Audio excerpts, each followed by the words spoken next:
ಓಂ ನಾರಾಯಣಾಯ ಪರಿಪೂರ್ಣಗುಣಾರ್ಣಮಾಯ ವಿಶ್ವೋದಯಸ್ಥಿತಿಲಯೋನ್ನಿಯತಿಪ್ರದಾಯ ಜ್ಞಾನಪ್ರದಾಯ ವಿಬುಧಾಸುರಸೌಖ್ಯದುಃಖಸತ್ಕಾರಣಾಯ ವಿತತಾಯ ನಮೋ ನಮಸ್ತೆ. ಧರ್ಮವಿಜ್ಞಾನವೈರಾಗ್ಯಪರಮೈಶ್ವರ್ಯಶಾಲಿನಃ ಆನಂದತೀರ್ಥಭಗವತ್ಪಾದಾನ್ ವಂದೇ ನಿರಂತರಂ. ಚಿತ್ರೈಃ ಪದೈಶ್ಚ ಗಂಭೀರೈರ್ವಾಕ್ಯೈರ್ಮಾನೇರಖಂಡಿತೈಃ ಗುರುಭಾವಂ ವ್ಯಂಜಯಂತಿ ಭಾತಿ ಶ್ರೀರೈತೀರ್ಥವಾ. ನೌಮಿನ್ಯಾಯಸುಧಾಧಿಕೃಜ್ಜಯಮುನೀನ್ ಶ್ರೀಪಾದರಾಟ್ಸನ್ಮಣೀನ್ ವ್ಯಾಸಾರ್ಯಾನ್ ವಿವಿಧಾಗಮಾಬ್ಧಿವಿಹರಾನ್ ಶ್ರೀವಾದಿರಾಜಾನಪಿ ವಂದೇ ಹಂಸವರಾನ್ ರಘುತ್ತಮಗುರುನ್ ವೈದದ್ಯವಾರಾನಿಧೀನ್ ಶ್ರೀಸತ್ಯವ್ರತರಾಘವೇಂದ್ರಮುನಿಪಾನ್ ಸದ್ಬೋಧಸಧ್ಯಾನಪಾನ್ ವಿದ್ಯಾಯಾಂ ವಿಬುಧಾಚಾರ್ಯಂ ವೇದಜ್ಞಾನಾಬ್ಧಿಚಂದಿರಂ ದುರ್ಮತಧ್ವಾಂತಮಾರ್ತಾಂಡಂ ಸತ್ಯಧ್ಯಾನಮುನಿಂ ಭಜೆ. ಸತ್ಯಾಭಿಜ್ಞಕರಾಬ್ಜೋತ್ಥಾನ್ ಪಂಚಾರದ್ವರ್ಷಪೂಜಕಾನ್ ಸತ್ಯಪ್ರಮೋದತೀರ್ಥಾರ್ಯಾನ್ ನೌಮಿನ್ಯಾಯ ಸುಧಾರತಾನ್. ಶಾಸ್ತ್ರೇಷು ಆವಾಜ್ ಬರ್ತಾ ಇಲ್ಲ ನೋಡು.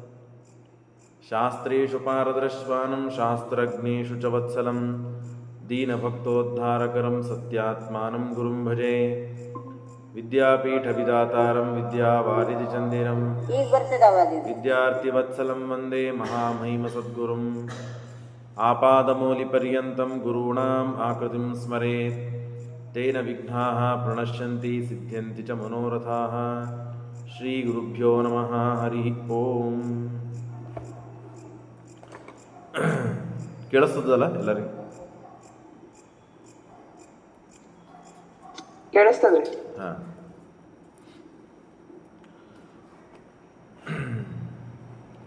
ಪರಮಾತ್ಮ ಸಂಕಲ್ಪ, ದೇವತಾ ಕಾರ್ಯ, ವರಶಾಪಗಳು ಇವುಗಳನ್ನೆಲ್ಲ ಪರಮಾತ್ಮ ನೋಡಿ ಅವರವರ ಕರ್ಮಕ್ಕೆ ಅನುಸಾರವಾಗಿ ಆಯಾ ಫಲಗಳನ್ನು ಪರಮಾತ್ಮ ಕೊಡ್ತಾ ಇದ್ದಾನೆ.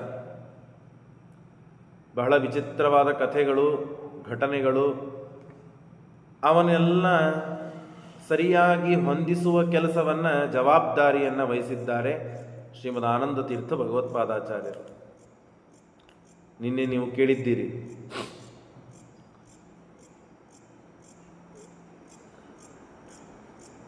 ಶಂತನು ಹುಟ್ಟಿ ಬರಬೇಕಾಗಿದೆ ಪ್ರತೀಪರಾಜನ ವಂಶದಲ್ಲಿ.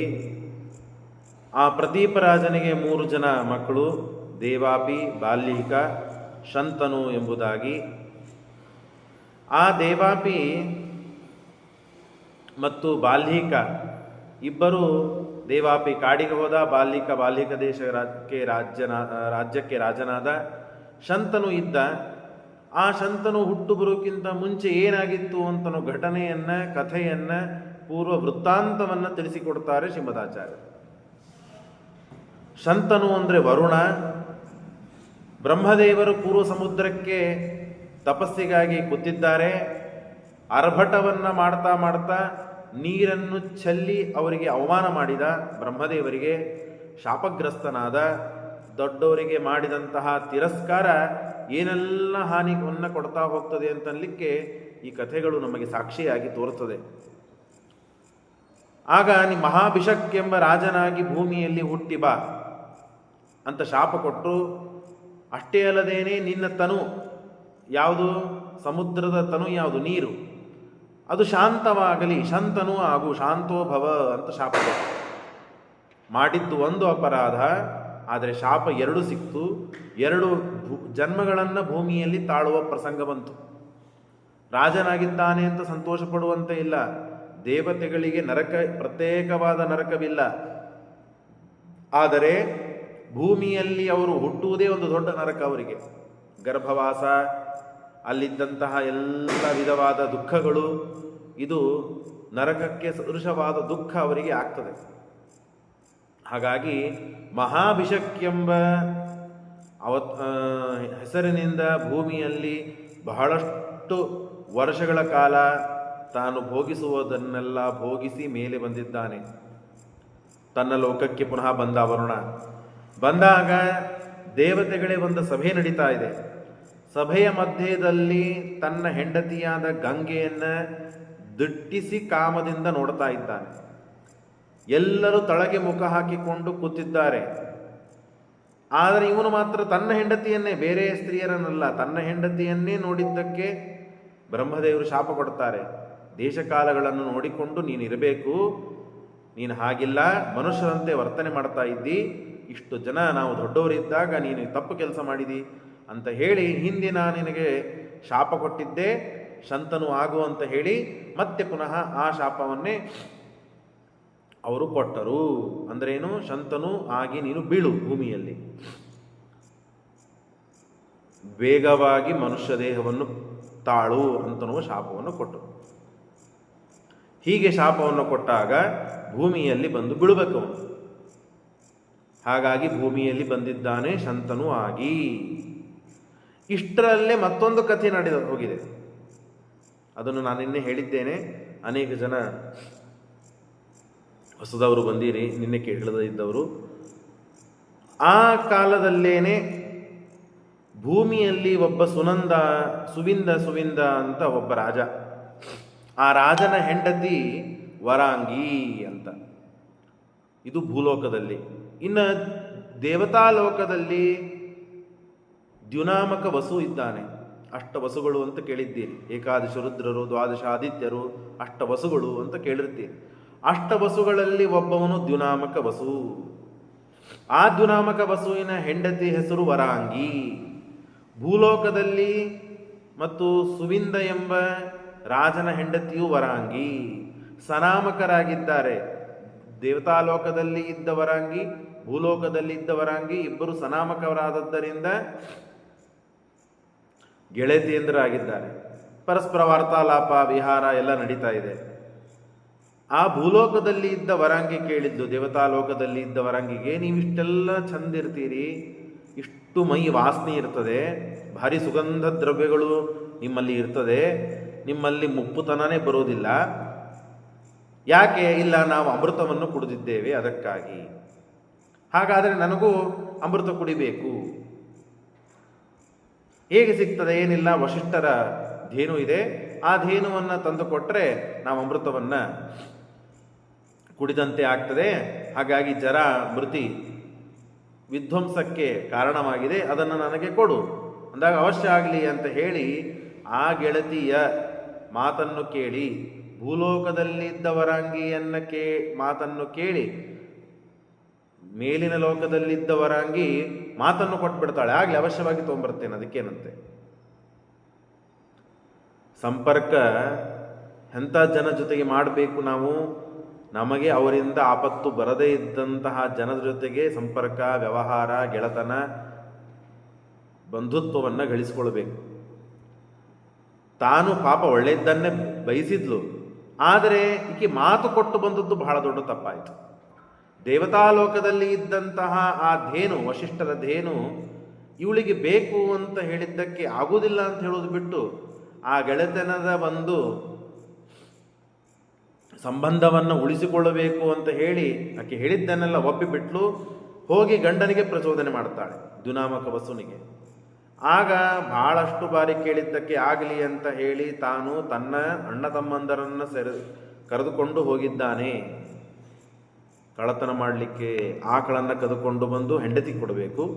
ಆ ಹೆಂಡತಿ ತಾನು ಹೋಗಿ ತನ್ನ ತಳಗೆ ಗೆಳತಿಯಾದವಳಿಗೆ ಹೋಗಿ ಕೊಡಬೇಕು. ಇಷ್ಟು ನಡೀತಾ ಇದೆ. ಆಗ ಹೋಗಿ ಆ ಆಕಳನ್ನು ಬಂಧನ ಮಾಡಿಕೊಂಡು ತೆಗೆದುಕೊಂಡು ಬರಬೇಕು ಅನ್ನುವಷ್ಟರೊಳಗೆ ವಶಿಷ್ಠರು ಬಂದಿದ್ದಾರೆ, ಶಾಪ ಕೊಡ್ತಾ ಇದ್ದಾರೆ. ಏನಂತ? ನೀವು ಮನುಷ್ಯರಂತೆ ವರ್ತನ ಮಾಡ್ತಾ ಇದ್ದೀರಿ, ದೇವತೆಗಳಲ್ಲಿ ಕಳ್ಳತನ ಉಂಟಾ? ಎಲ್ಲಿ ಬುದ್ಧಿ ಬಂತು ನಿಮಗಿದು? ಮಾನವ ಬುದ್ಧಿ.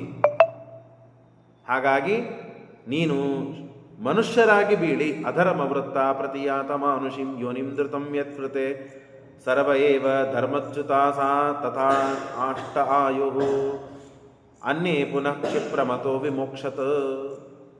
ನೀವೆಲ್ಲರೂ ಮನುಷ್ಯರಾಗಿ ಬೀಳ್ರಿ. ಮತ್ತು ಅಷ್ಟೇ ಅಲ್ಲ, ಈ ಕೆಲಸವನ್ನು ಮಾಡೋದಕ್ಕೆ ಯಾರಿಂದ ಪ್ರಚೋದಿತರಾಗಿದ್ದೀರೋ ಅವಳು ಕೂಡ ಮನುಷ್ಯರಾಗಿ ಬೀಳಲಿ. ಅಷ್ಟೇ ಅಲ್ಲದೇನೆ ಅವಳು ನಿಮ್ಮ ಸಾವಿಗೆ ಕಾರಣರಾಗಲಿ ಅಂತ ಹೇಳಿ ಶಾಪವನ್ನು ಬ್ರಹ್ಮದೇವರು ಕೊಡ್ತಾರೆ. ಮತ್ತು ನೀನು ಬ್ರಹ್ಮಚರ್ಯದಿಂದ ಇರು, ನಿನ್ನ ಹೆಂಡತಿ ನಿನಗೆ ಸಿಗದೇ ಇದ್ದಂತೆ ಆಗಲಿ. ಹೆಂಡತಿಗೆ ಹೇಳುತ್ತಾರೆ, ವರಾಂಗಿಗೆ, ನಿನ್ನ ಗಂಡ ನಿನಗೆ ಸಿಗದಿದ್ದಂತೆ ಆಗಲಿ. ದೇವತೆಗಳಲ್ಲಿ ಗಂಡ ಹೆಂಡಂತರೂ ಪ್ರತಿನಿಯತ. ಈ ಜನ್ಮದಲ್ಲಿ ಗಂಡ ಆಗಿದ್ದಾರೆ ಅಂದರೆ ಮುಂದಿನ ಜನ್ಮದ ಗಂಡ ಹೆಂಡಂದರು ಆಗಿದ್ದಾರೆ ಅಂದರೆ ಮುಂದಿನ ಜನ್ಮದಲ್ಲಿಯೂ ಅವರೇ ಗಂಡ ಹೆಂಡಂದರು ಮೋಕ್ಷದವರೆಗೂ.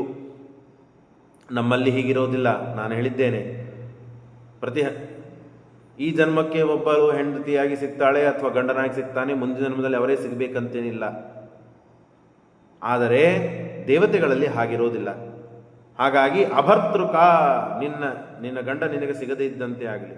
ಪುಂಸ್ತ್ವಂ ಸಮಾಶ್ರಯೇಣ, ನೀ ಯದ್ಯಪಿ ಹೆಣ್ಣಾಗಿದ್ದರೂ ಗಂಡನಾಗ್ತಿ ನೀನು, ಪುಂಸ್ತ್ವ ಉಳ್ಳವಳಾಗ್ತಿ ನೀನು, ಮತ್ತು ನಿನ್ನ ಗಂಡನ ಸಾವಿಗೆ ನೀನು ಕಾರಣಲಾಗ್ತೀ. ಮಾಡಿದ ಒಂದು ತಪ್ಪು. ಏನು ತಪ್ಪು? ಆಕಳನ್ನು ಕದ್ದು ತನ್ನ ಗೆಳತಿಗೆ ಕೊಡಬೇಕು. ಯಾಕೆ? ಗೆಳತಿ ಜರಾಮೃತಿಯನ್ನು, ಮುಪ್ಪುತನವನ್ನು ಕಳೆದುಕೊಳ್ಳಬೇಕು ಅನ್ನೋ ಸಲುವಾಗಿ ಗಂಡನಿಗೆ ಪ್ರಚೋದನೆ ಮಾಡಿದ್ದು. ಗಂಡ ತನ್ನ ಅಣ್ಣ ತಮ್ಮಂದರನ್ನೆಲ್ಲ ಕರೆದುಕೊಂಡು ಹೋದ. ಆಗ ಅಣ್ಣ ತಮ್ಮಂದರೆಲ್ಲರೂ ಬಂದು ಆ ವಶಿಷ್ಠರ ಪ್ರಾರ್ಥನೆ ಮಾಡ್ತಾರೆ. ಇಲ್ಲಿ ನಾವೊಂದು ಮಾತನ್ನು ತಿಳಿದುಕೊಳ್ಬೇಕು. ಏನು ಅಂದರೆ, ವಶಿಷ್ಠರೇ ಶಾಪ ಕೊಡಲಿಲ್ಲ, ವಶಿಷ್ಠರ ಅಂತರ್ಯಾಮಿಯಾದ ಬ್ರಹ್ಮದೇವರು ಶಾಪ ಕೊಟ್ಟರು. ಯಾಕೆ ಗೊತ್ತಾ? ವಶಿಷ್ಠರು ಶಾಪ ಕೊಡಲಿಕ್ಕೆ ಅವರಿಗೆ ಅಷ್ಟು ಶಕ್ತಿ ಇದ್ದಿದ್ದಿಲ್ಲ. ಯಾಕಂದರೆ ಅವ್ರಿಗಿಂತ ದೊಡ್ಡವರಾದ ಅಗ್ನಿದೇವರಿದ್ದಾರೆ. ವಸುಗಳಲ್ಲಿ ಧರ, ಧ್ರುವ, ಸೋಮ, ಅಹಹ, ಅನಲ, ಪ್ರತ್ಯೋಷ, ಪ್ರಭಾಸ ಅಂತ ವಸುಗಳಿದ್ದಾರೆ. ಅವರಲ್ಲಿ ಅನಿಲ ಪ್ರಸೂತಿಶ್ಚ ನಿತ್ಯಂ. ಅಗ್ನಿದೇವರಕ್ಕಿಂತ ತಳಗಿನ ಕಕ್ಷೆಯಲ್ಲಿ ಬರುವವರು ವಶಿಷ್ಠರು. ಹಾಗಾಗಿ ಸಣ್ಣವರ ಶಾಪ ದೊಡ್ಡವರಿಗೆ ತಟ್ಟುವುದೇ ಇಲ್ಲ. ನಾವು ದೊಡ್ಡವರ ಮೇಲೆ ಸಿಟ್ಟಿಗೆ ಬಂದ್ಬಿಡ್ತೇವೆ, ಬೈತೇವೆ, ಅವ್ರಿಗೇನೂ ಆಗುವುದಿಲ್ಲ. ಬೈಯೋದ್ರಿಂದ ನಮ್ಮ ಪುಣ್ಯ ಹಾನಿಯಾಗ್ತದೆ, ನಾವು ಪಾಪಿಷ್ಠರಾಗ್ತೇವೆ. ಆ ಬೈಯೋದ್ರಿಂದ ಅವರಿಗೇನಾದರೂ ಹಾನಿಯಾಗಬೇಕಲ್ಲ, ಎಂದೂ ಏನೂ ಆಗುವುದಿಲ್ಲ ಅವರಿಗೆ. ಇದನ್ನು ನಾವು ಅರ್ಥ ಮಾಡಿಕೊಳ್ಬೇಕು. ತಿಳಿಸಿಕೊಡ್ತದೆ ಶಾಸ್ತ್ರ. ನಮ್ಗಿಂತ ಉತ್ತಮರಾದವರನ್ನು ನಾವು ಬೈಯೋದು, ಅನ್ನೋದು, ಶಾಪ ಕೊಡೋದು ಮಾಡಿದರೆ ಅವರಿಗೆ ಯಾವ ಧಕ್ಕೆನೂ ಆಗೋದಿಲ್ಲ, ಏನೂ ಸಮಸ್ಯೆ ಆಗೋದಿಲ್ಲ ಅವರಿಗೆ. ಆದರೆ ನಮಗೆ ಸಮಸ್ಯೆ ಆಗ್ತದೆ. ಬೈದವರಿಗೆ ಸಿಟ್ಟಿಗೆ ಬಂದು ಬೈದಿರ್ತೀವಿ, ಪುಣ್ಯ ಹಾನಿಯಾಗಿಬಿಡ್ತದೆ. ಶಾಪವನ್ನು ಕೊಟ್ಟಾಗ ಎಷ್ಟು ಪುಣ್ಯ ಹೋಗಬೇಕೋ ಅಷ್ಟು ಪುಣ್ಯ ಪೂರ್ಣ ಹಾನಿಯಾಗಿ ಹೋಗ್ತದೆ. ಆದರೆ ಅವರಿಗೇನಾಗೋದಿಲ್ಲ. ಅವರಿಗೆ ಮನಸ್ಸಿಗೆ ಬಂದರೆ, ಬೈಸ್ಕೊಂಡವರು ದೊಡ್ಡವರು ಅನಿಸ್ಕೊಂಡವರು, ಶಾಪವನ್ನು ಕೊಡಿಸಿಕೊಂಡು ದೊಡ್ಡವರು ಇದ್ದರೆ, ಅವರು ಮನಸ್ಸು ಮಾಡಿದರೆ, ಆಗಲಿಪ್ಪ ನೀ ಕೊಟ್ಟದ್ದು ನನಗೆ ಆಗಲಿ, ದೇವತಾ ಕಾರ್ಯ ಆಗಬೇಕಾಗಿದೆ ಅಂತ ತಾವು ಅಪೇಕ್ಷಾಪಟ್ಟು ಆ ಶಾಪವನ್ನು ಸ್ವೀಕಾರ ಮಾಡಿದರೆ ಶಾಪ ಉಂಟು, ಇಲ್ಲದೇ ಇದ್ರೆ ಇಲ್ಲ. ಹಾಗಾಗಿ ತಳಗಿನ ವಸುಗಳಲ್ಲಿ ವಶಿಷ್ಠರ ತಳಗಿನ ಕಕ್ಷೆಯಲ್ಲಿ ಇದ್ದವರು ಇದ್ದಾರೆ. ಆದರೆ ವಶಿಷ್ಠರಕ್ಕಿಂತ ಉತ್ತಮ ಕಕ್ಷೆಯಲ್ಲಿ ಇದ್ದ ಅಗ್ನಿನೂ ಇದ್ದಾನೆ. ಆ ಅಗ್ನಿಗೆ ಶಾಪ ಕೊಡುವಂತೆ ಇಲ್ಲ ವಶಿಷ್ಠರು. ಶಾಪ ಕೊಟ್ಟವರಿಗೆ ಹೋಗಿ ತಕ್ಕುವುದಿಲ್ಲ. ಹಾಗಾದರೆ ಏನು ಮಾಡಬೇಕು? ಬ್ರಹ್ಮದೇವರು ಒಳಗೆ ನಿಂತು ಶಾಪ ಕೊಡ್ತಾ ಇದ್ದಾರೆ. ಏನಂತ?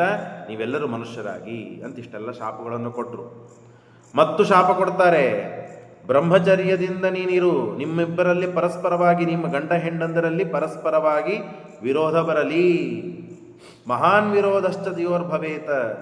ಮತ್ತು ಅಷ್ಟೇ ಅಲ್ಲ, ಅವರು ಪ್ರಾರ್ಥನೆ ಮಾಡ್ತಾರೆ, ನಮಸ್ಕಾರ ಮಾಡಿ, ಸ್ವಾಮಿ ನಮಗೇನು ಇದರಲ್ಲಿ ಉತ್ಸಾಹ ಇದ್ದಿದ್ದಿಲ್ಲ, ಇಂಟ್ರೆಸ್ಟ್ ಇದ್ದಿದ್ದಿಲ್ಲ. ನನ್ನ ದ್ಯುನಾಮಕ ಏನು ವಸು ಇದ್ದಾನಲ್ಲ, ಅವನು ಹೇಳಿದ್ದಕ್ಕೆ, ಅವನು ಪ್ರಚೋದನೆ ಮಾಡಿದ್ದಕ್ಕೆ ನಾವು ಇಲ್ಲಿ ಬಂದದ್ದು. ನಮಗೇನು ಇದರಲ್ಲಿ ನೈರ್ಭರ್ಯ ಇದ್ದಿದ್ದಿಲ್ಲ. ಹಾಗಾಗಿ ಸ್ವಾಮಿ ನಮಗೆ ಭೂಲೋಕದಲ್ಲಿ ಹುಟ್ಟುವಂತೆ ಮಾಡಬೇಡ್ರಿ ಅಂದಾಗ, ಆಗಲಿ ಅಂತ ಒಪ್ಪಿ, ನೀವು ಹುಟ್ಟುವ ಎಲ್ಲ ದುಃಖ ಇವನಿಗೆ ಬರಲಿ, ನೀವು ಬದುಕುವ ಏನು 100 ವರ್ಷ ಇದೆಯೋ ಆ ಎಲ್ಲ 100 ವರ್ಷ ಇವನಿಗೆ ಬರಲಿ, ಆಯುಷ್ಯ ಬರಲಿ, ದುಃಖ ಬರಲಿ, ಸಾಯುವಾಗ ಏನು ದುಃಖ ಆಗ್ತದೋ ಆ ದುಃಖನೂ ಆಗಲಿ. ಯಾಕೆ? ನಿಮಗೆ ಇದರಲ್ಲಿ ಇಂಟ್ರೆಸ್ಟ್ ಇದ್ದಿದ್ದಿಲ್ಲ, ಇದರಲ್ಲಿ ಪ್ರೇರಣೆ ಮಾಡಿದವನು ಆ ದ್ಯುನಾಮಕ ವಸು, ಆ ವಸುವಿಗೆ ಇದೆಲ್ಲ ಆಗಲಿ ಅಂತ ಶಾಪ ಕೊಟ್ಟ. ನೋಡ್ರಿ, ಸ ಗರ್ಭವಾಸಾಷ್ಟಕ ದುಃಖಮೇವ ಸಮಾಪ್ನುತಾಂ ಶರತಲ್ಪೇಶಯಾನ. ಗರ್ಭವಾಸ 8 ಜನ ಇವರು. ಹುಟ್ಟುವಾಗ ಗರ್ಭವಾಸದ ದುಃಖ ಆಗಬೇಕು, ಆದರೆ ಇವರು ಏನು ತಪ್ಪು ಮಾಡಿಲ್ಲ, ನಮ್ಗೆ ಇಂಟ್ರೆಸ್ಟ್ ಇದ್ದಿದ್ದಿಲ್ಲ, ಇವನು ಕರೆದು ತಂದದ್ದಕ್ಕೆ ಬಂದಿದ್ದೀರಿ, ಆದ್ದರಿಂದ ನೀವು ಹುಟ್ಟಬೇಕು. ಇದು ಶಾಪ ಅಂತೂ ಇದ್ದೇ ಇದೆ. ಆದರೆ ಹುಟ್ಟುವಾಗ ಏನು ದುಃಖವಾಗಬೇಕು ಆ ದುಃಖ ಮಾತ್ರ ಈ ದ್ಯುನಾಮಕ ವಸುವಿನಿಗೆ ಆಗಲಿ. ಸಾಯುವಾಗ ಏನು ದುಃಖ ಆಗಬೇಕಲ್ಲ, ನಿಮ್ದೆಲ್ಲ ದುಃಖ ಅವನಿಗೆ ಆಗಿ ಹೊರತು ನಿಮಗಾಗೋದು ಬೇಡ. ಹೇಗಿದೆ ನೋಡ್ರಿ. ಬ್ರಾಹ್ಮಣರ ದ್ರೋಹ, ಬ್ರಾಹ್ಮಣರ ಸಂಪತ್ತನ್ನು ಅಪಹಾರ ಮಾಡಿದರೆ ದೇವತೆಗಳಿಗೂ ಕೂಡ ಆ ಪಾಪ ಬಿಡುವುದಿಲ್ಲ ಅಂತನ್ಲಿಕ್ಕೆ ಈ ವಸುವಿನೇ ಕಥೆನೇ ಉದಾಹರಣವಾಗಿದೆ. ಗರುಡ ಪುರಾಣದಲ್ಲಿ ಒಂದು ಮಾತು ಬರುತ್ತದೆ, ಬ್ರಾಹ್ಮಣರ ಸಂಪತ್ತನ್ನು ಅಪಹಾರ ಮಾಡಿದರೆ ಚಂದ್ರ ಸೂರ್ಯರು ಎಲ್ಲಿವರೆಗೆ ಇರ್ತಾರೋ ಅಲ್ಲಿವರೆಗೆ ಅವರ ಕುಲ ಬೆಳವಣಿಗೆ ಆಗುವುದಿಲ್ಲ, ನಾಶವಾಗ್ತಾ ಆಗ್ತಾ ಆಗ್ತಾನೆ ಹೋಗ್ತದೆ. ಕಲ್ಪದವರೆಗೆ ಅವರ ವಂಶ ಹಾಳಾಗಿ ಹೋಗ್ತದೆ, ಏಳಿಗೆನೇ ಆಗುವುದಿಲ್ಲ ಅವರ ವಂಶದಲ್ಲಿ ಅಂತ ಹೇಳ್ತಾರೆ ಗರುಡ ಪುರಾಣ. ಬ್ರಾಹ್ಮಣರ ಸ್ವತ್ತು, ಬ್ರಾಹ್ಮಣರ ಹಣ, ಬ್ರಾಹ್ಮಣರ ಏನಾದರೂ ಹಣವನ್ನು ಅಪಹಾರ ಮಾಡಿದರೆ ಈ ಪರಿಸ್ಥಿತಿ ಬರ್ತದೆ. ವಶಿಷ್ಠರ ಆಕಳನ್ನು ಅಪಹಾರ ಮಾಡಲಿಕ್ಕೆ ಬಂದರು. ಅವರ ಆಸ್ತಿ ಅದು. ಆಕಳಿನ ಹಾಲಿನಿಂದ ಮೊಸರು ಮಾಡಿ, ಬೆಣ್ಣೆ ಮಾಡಿ, ತುಪ್ಪ ಮಾಡಿ, ಆ ತುಪ್ಪದಿಂದ ಆಹುತಿಯನ್ನು ಕೊಡುತ್ತಿದ್ದರು. ಅವರ ಸಂಪತ್ತು, ಅವರ ಆಸ್ತಿ. ಅದನ್ನು ಅಪಹಾರ ಮಾಡಿದ್ದಕ್ಕಾಗಿ, ಮಾಡುವುದನ್ನು ಪ್ರಯತ್ನ ಪಟ್ಟಿದ್ದಕ್ಕಾಗಿ ಶಾಪಗ್ರಸ್ತರಾಗಿದ್ದಾರೆ. ಅದು ಶಾಪಗಳು, ಎಂಥ ಶಾಪಗಳು ನೋಡಿ. ಯಾರ ಕಾರಣಕ್ಕಾಗಿ? ಭೂಲೋಕದಲ್ಲಿ ಇದ್ದ ವರಾಂಗಿ ದೇವತಾಲೋಕದಲ್ಲಿ ಇದ್ದ ದ್ಯುನಾಮಕ ವಸುವಿನ ಹೆಂಡತಿಯಾದ ವರಾಂಗಿಗೆ ಪ್ರೇರಣೆ ಮಾಡಿದ್ಲು. ಅವಳು ತನ್ನ ಗಂಡನಿಗೆ ಪ್ರೇರಣೆ ಮಾಡಿದ್ಲು. ನನಗೊಬ್ಬನಿಗೆ ಆಗೋದಿಲ್ಲ ಅಂತ ತನ್ನ ಅಣ್ಣ ತಮ್ಮಂದ್ರನ್ನೆಲ್ಲ ಕರೆದುಕೊಂಡು ಬಂದ. ಆಗ ವಶಿಷ್ಠರು ಶಾಪ ಕೊಟ್ಟಿದ್ದ, ಭೂಮಿಯಲ್ಲಿ ಹುಟ್ಟಿರಿ, ನಿಮ್ಮ ಪರಸ್ಪರ ಗಂಡ ಹೆಂಡಂದರಲ್ಲಿ ಸಖ್ಯ ಬರುವುದು ಬೇಡ, ನೀನು ಬ್ರಹ್ಮಚರ್ಯನಾಗು, ನೀನು ವರಾಂಗಿ ಪುಂಸ್ತ್ವವುಳ್ಳವಳಾಗು, ನಿನ್ನ ಗಂಡನ ಸಾವಿಗೆ ನೀನೇ ಕಾರಣಳಾಗು, ನಿಮ್ಮಿಬ್ಬರಲ್ಲಿ ಬಹಳ ಜಗಳ ಹುಟ್ಟಲಿ. ಅವರು 7 ಜನ ನಂದೇನು ತಪ್ಪಿಲ್ಲ ಅಂತ ಕೇಳಿಕೊಂಡಿದ್ದಕ್ಕೆ ಆ 7 ಜನ ತಪ್ಪು ಮಾಡುವಂತೆ ಪ್ರೇರಣೆ ಮಾಡಿದ್ದಾನೆ ನಿನ್ನ ಗಂಡ. ಹಾಗಾಗಿ ನಿನ್ನ ಗಂಡ 7 ಜನ ಅನುಭವಿಸುವ ಯಾವ ಗರ್ಭವಾಸ ಇದೆಯೋ ಅದರ ದುಃಖವನ್ನು ಅನುಭವಿಸಲಿ. ಸಾಯಬೇಕಾದಾಗ ಏನು ದುಃಖವಾಗಬೇಕೋ ಆ ಎಲ್ಲ ದುಃಖವನ್ನು ಇವನೇ ಅನುಭವಿಸಲಿ. ನಿಮ್ಮ 7 ಜನ ಬದುಕುವಷ್ಟು ಏನು ಆಯುಷ್ಯ ಇದೆಯೋ ಆ ಆಯುಷ್ಯವನ್ನು ತಾನೇ ಪಡೀಲಿ. ಹಾಗಾಗಿ 800 ವರ್ಷ ಇವನಿಗೆ ಆಯುಷ್ಯ. ಶರತಲ್ಪೇಶಯಾನ, ಶರವನ್ನ ಅಂದರೆ ಬಾಣವನ್ನ ಬಡಿಸಿಕೊಂಡು ಅರ್ಜುನನಿಂದ ಇವನೇ ದೇವವ್ರತ, ಇವನೇ ಭೀಷ್ಮ ಅಂತ ಆಗ್ತಾನೆ ಮುಂದೆ. ಇದೆಲ್ಲ ಮಹಾಭಾರತಕ್ಕೆ ನಾಂದಿಯಾಗಿ, ಬುನಾದಿಯಾಗಿ ನಡೀತಾ ಇದೆ ಕಥೆಗಳು. ಇತಿರತ, ಹೀಗೆ ಬ್ರಹ್ಮದೇವರು ವಶಿಷ್ಠರಲ್ಲಿ ಇದ್ದು ಶಾಪವನ್ನು ಕೊಡ್ತಾರೆ. ಆವಾಗ ಆ ದ್ಯುನಾಮಕ ವಸು ವರಾಂಗಿ ನಡಿಗೆ ಹೋಗ್ಬಿಡ್ತಾರೆ. ಏನಿದು ಇಂಥ ಶಾಪಗಳು? ಛೇ ಛೇ ಛೇ ಛೇ ಮಾಡಬಾರ್ದಾಗಿತ್ತು ನಾವು ಈ ತಪ್ಪು. ಎಚ್ಚರ ಆಗ್ತದೆ. ನಮ್ಮ ಶಾಸ್ತ್ರದಲ್ಲಿ ಒಂದು ನಿಯಮ ಇದೆ, ಹಸದ್ಭಿ ಕ್ರಿಯತೆ ಕರ್ಮ ರುರುದ್ಭಿರನುಭೂಯತೆ. ಮನುಷ್ಯ ಪಾಪವನ್ನು ಮಾಡಬೇಕಾದಾಗ, ತಪ್ಪನ್ನು ಮಾಡಬೇಕಾದಾಗ, ಅಪರಾಧಗಳನ್ನು ಮಾಡಬೇಕಾದಾಗ ಯಾವ ಎಚ್ಚರ ಇರೋದಿಲ್ಲ. ನಗುತ್ತಾ ನಗುತ್ತಾ ನಗುತ್ತಾ ಆ ತಪ್ಪುಗಳನ್ನು, ಆ ಅಪರಾಧಗಳನ್ನು, ಆ ಪಾಪಗಳನ್ನು ಮಾಡ್ತಾ ಇರ್ತಾನೆ ಮನುಷ್ಯ. ಯಾರಾದರೂ ಏನಾದರೂ ಒಳ್ಳೆಯದನ್ನು ಹೇಳಲಿಕ್ಕೆ ಬಂದರು ಅಂದರೆ ಅವರನ್ನು ತಿರಸ್ಕಾರ ಮಾಡಿಬಿಡ್ತಾನೆ. ನಿಮಗೇನು ಗೊತ್ತಿಲ್ಲ, ಹೋಗ್ರಿ, ನೀವೇನು ನನಗೆ ಹೇಳ್ತಾರೆ, ನೀವೇ ನಮಗೆ ಹೇಳೋದು ಬೇಕಾಗಿಲ್ಲ ಅಂತ ತಿರಸ್ಕಾರ ಮಾಡಿಬಿಡ್ತಾನೆ. ಆ ಯಾವ ತಿರಸ್ಕಾರ ಅಥವಾ ಪಾಪವನ್ನು ಮಾಡಿದ್ದಕ್ಕೆ ಅನುಭವಿಸುವ ಪ್ರಸಂಗ ಬರ್ತದಲ್ಲ, ಅವಾಗ ಅಳ್ತಾ ಇರಬೇಕಾಗ್ತದೆ. ರುದ್ಭಿರ್ ಅನುಭೂಯತೆ, ಅದನ್ನು ಅಳುವುದು ಅನುಭವಿಸುವುದು ಹೇಗೆ? ಅಳತಾ ಅಳತಾ ಅನುಭವಿಸ್ತಾನೆ. ಇದು ದೇವತೆಗಳಲ್ಲೇನೆ ಈ ಪ್ರಸಂಗ ಇದ್ದಾಗ ನಮ್ಮಂಥವ್ರದ್ದೇನು ಪರಿಸ್ಥಿತಿ. ಬಹಳ ಜಾಗರೂಕವಾಗಿ ಎಚ್ಚರದಿಂದ ನಾವು ಕರ್ಮಗಳನ್ನು ಮಾಡಬೇಕು ಅಂತ ಶಾಸ್ತ್ರ ತಿಳಿಸ್ತದೆ. ಸ ಮಾನುಷಂ ಗರ್ಭಂ ಅವಾಪ್ನುಮೋ ವಯಂ. ಆಗ ಅವರೆಲ್ಲರೂ ಕೈ ಮುಗಿದು ಪ್ರಾರ್ಥನೆ ಮಾಡ್ತಾರೆ, ನಮಸ್ಕಾರ ಮಾಡ್ತಾರೆ. ಇಲ್ಲ ಸ್ವಾಮಿ, ನಾವು ನಿಮ್ಮಲ್ಲಿ ಒಂದು ಪ್ರಾರ್ಥನೆ ಮಾಡ್ತಾ ಇದ್ದೇವೆ. ಏನು ಪ್ರಾರ್ಥನೆ ಮಾಡ್ತಾ ಇದ್ದೇವೆ? ನಮಗೆ ನೀವು ಶಾಪ ಕೊಟ್ರಿ ಗರ್ಭವಾಸ ಅಂತ. ನಮಗೆ ಗರ್ಭವಾಸ ಬೇಡ. ನಾವು ಮಾನುಷ ಗರ್ಭವನ್ನು ತಾಳ್ಲಿಕ್ಕೆ ಸಾಧ್ಯವಿಲ್ಲ. ನಾವು ದೇವತೆಗಳು. ಮಾನುಷ ಗರ್ಭ ಅಂತಂದ್ರೆ ಬಹಳ ಹೊಲಸದು, ಬಹಳ ನೀಚ ಕೆಲಸ ಆಗ್ತದೆ ನಮ್ಮಿಂದ. ನಾವು ಆ ದುಃಖವನ್ನು ಅನುಭವಿಸ್ಲಿಕ್ಕೆ ಸಾಧ್ಯ ಇಲ್ಲ ನಾವು. ಮತ್ತು ಅಷ್ಟೇ ಅಲ್ಲ, ನಮ್ಮ ಅಣ್ಣ ನಮ್ಮ ತಮ್ಮ ಆದ ದ್ಯುನಾಮಕ ವಸುವಿನಿಗೆ ನೀವು ಶಾಪ ಕೊಟ್ಟು, ಸ್ವಾಮಿ ಬಹಳ ಘನಘೋರ ಶಾಪವಾಯ್ತು. 800 ವರ್ಷ ನಮ್ಮ ಆಯುಷ್ಯ ಎಲ್ಲ ಅವನಿಗೆ ಕೊಟ್ಟಿರಿ, ನಮ್ಮ ದುಃಖ ಎಲ್ಲ ಅವನಿಗೆ ಕೊಟ್ಟಿರಿ. ಹಾಗೇನೆ ನಮ್ಮ ಪರಾಕ್ರಮವನ್ನು ಅವನಿಗೆ ಕೊಡ್ರಿ. ನಮ್ಮ ಕೀರ್ತಿವಂತನಾಗಲಿ, ನಮಗೆ ಬರಬೇಕಾದ ಎಲ್ಲ ಕೀರ್ತಿ ಅವನಿಗೆ ಬರಲಿ, ನಮಗೆ ಬರಬೇಕಾದ ಎಲ್ಲ ವಿದ್ಯೆ ಅವನಿಗೆ ಬರಲಿ, ಮಹಾಸ್ತ್ರವನ್ನು ತಿಳಿದುಕೊಳ್ಳಿ ಅವನು ಅಂತ ವರವನ್ನು ಕೊಡ್ರಿ. ಶಾಪ ಕೊಡುವಂತೆ ವರವನ್ನು ಕೊಡ್ರಿ ಅಂತ ಪ್ರಾರ್ಥನೆ ಮಾಡಿದಾಗ ಸರಿ ಆಗಲಿ. ನಿಮಗೆ ಅದಕ್ಕೆ ಭೀಷ್ಮಾಚಾರ್ಯರಿಗೆ ಎಷ್ಟು ಬಲ ಅಂತಂದರೆ, ಈ ಅಷ್ಟವಸುಗಳಿಗೂ ಇದ್ದಂತಹ ಶಕ್ತಿ ಸಾಮರ್ಥ್ಯಗಳು ಎಲ್ಲ ಅವರಿಗಿತ್ತು.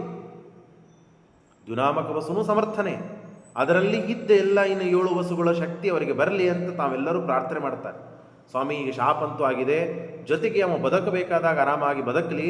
ಹಾಗಾಗಿ ಮಹಾಸ್ತ್ರವೇತ್ತ, ಎಲ್ಲ ಅಸ್ತ್ರಶಸ್ತ್ರಗಳನ್ನು ತಿಳಿದುಕೊಂಡವನಾಗಲಿ, ಸರ್ವವಿತ್ ಎಲ್ಲವೂ ತಿಳಿದುಕೊಳ್ಳಿ, ಕೀರ್ತಿಮಾಂಶ್ಚ, ಪ್ರಚಂಡ ಕೀರ್ತಿ ಬರಲಿ ಅವನಿಗೆ.